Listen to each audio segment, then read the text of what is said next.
Hello नमस्कार। म चाहिँ नेपाली सेयर मार्केटको सानोतिनो भिडियोहरू बनाउँदै आइरहेको छु होइन। आज चाहिँ एउटा नेपाली सेयर मार्केटमा 5वटा इम्पोर्टेन्ट एकदमै नेपाली सेयर मार्केटमा चाहिने एपहरूको बारेमा चाहिँ भन्न गइरहेको छु हजुरहरूलाई।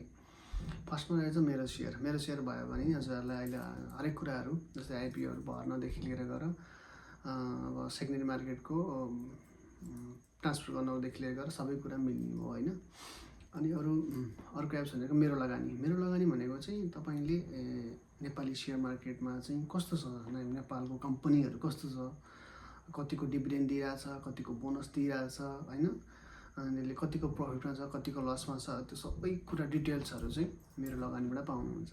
त्यस्तै गरेर मेरो लगानी, नेरिसियर, अनि सेयर संसार, अनि नेप्सी अल्फा, यी 4वटा सेयरहरूले चाहिँ तपाईँलाई चाहिँ कम्पनीहरू चाहिँ के कस्तो छ र कति गइरहेछ, कतिको प्रफिट दिइरहेछ, कतिको लसमा गइरहेछ भन्ने कुरा सबै कुराहरू बुझ्नका लागि चाहिँ यो एपहरू चलाउँदाखेरि चाहिँ कम्पनीको डिटेल्सहरू चाहिँ योबाट बुझ्न सकिन्छ। त्यसैले आज भिडियो बनाइरहेको छु। हस्, धन्यवाद।